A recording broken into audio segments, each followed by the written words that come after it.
Alright, I'm going to show you how to put specific benchmark books on your website so you can have students read just exactly what you want them to. Remember to log in. It's just your email, and your password is password. And then from here, click on My Library. And if you have a specific skill that you want the kids to work on, for example, we're working on sequence of events, you can type it in here and do a search. And then once you've done that, you can see lots and lots of books in here that all have to do with sequence of events, or should. It depends. Sometimes we don't. And as you look through, oh, that's a letter A. Definitely not a good one for 5th grade. A P. I might choose that one, although I'm looking at the topic. It doesn't look too appealing. But if I click the Read button, it will open the book. And from here, if I want to, I can select activities. If I want them to do an activity, sometimes it's online, sometimes it's something that I have to print. And if it isn't related to sequence of events, I don't have to do it, but I could. This one looks like cause and effect. If it's appropriate, use it. If not, just don't use that one. And then we can get back to the book. By the way, this will play the story for you. If you want it to play the audio, you can just click it that way. Okay, so back to the beginning. You can click through the pages if you want to. I don't know if I want to get quite that into clicking all the way back to the beginning. I don't need to. So for this one, I'm just going to scroll over here. I'm going to right click up here at the top, and then I'm going to copy the URL. And now I can either minimize or I can open up a new browser. And then I can go right to, I save it as a tab up here. You might have to type in South St. Paul. And then to find your web page, might not be activated. I don't know if you use it very often, but click on schools and then Lincoln Center and then class pages. And then I've got mine up here. Yours might be at the bottom if you haven't activated the page yet. And somehow I activated 2 this year, so sorry if you click on the wrong one. I didn't mean to confuse anybody.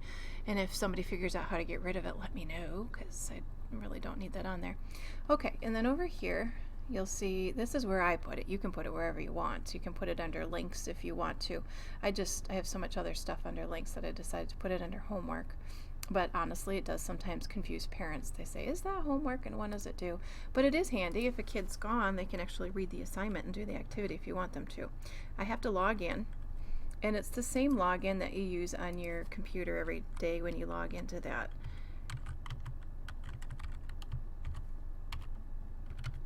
Hopefully I remember it, because a lot of passwords to remember. Okay. I can tell it's in the edit mode because it's all red. And then if I go down here, probably I'd want to delete these old assignments, but for now I'll just use it. And then I'm going to click on this button called Add Assignments.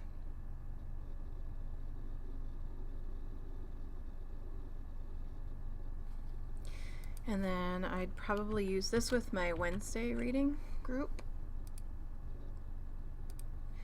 And I would paste the URL here. First I'm going to give them some directions.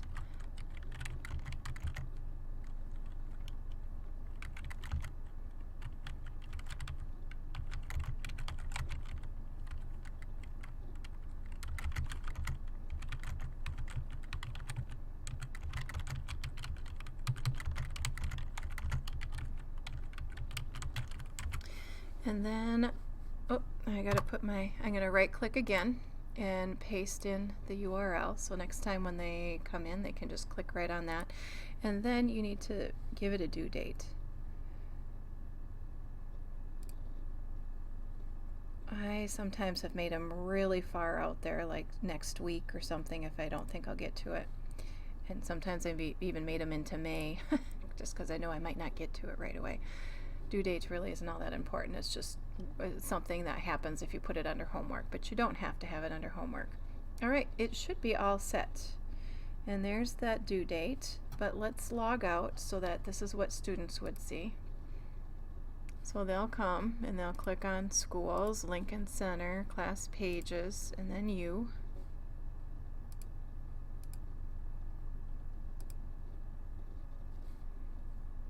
And then they should be able to find it right over here. Well, where did it go? Alright, apparently I didn't scroll down far enough, so there it is. I've got it on there twice now, so we should be set.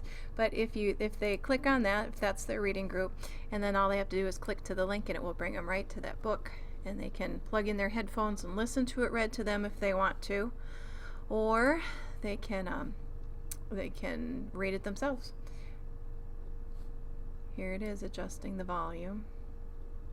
It probably won't play on mine because I've got the Screencast-O-Matic on right now recording this, but the students should be able to hear it very easily. And then they can also pause it or whatever they want to do. This is also a great way to print it if you're doing your ORRs and you don't want to be bothering with finding a book. You can actually print all of these pages. I don't know if Doug Tomhay would like that so much, but it does help then if you want them if you want to print each page from that print button and do it that way. All right, hope this helps. Oh, and one more thing. To scroll through the pages, you just have to hit the arrow. There's a forward arrow, and if I can move my screen over, you'll see the backward arrow too, so you can go back and forth.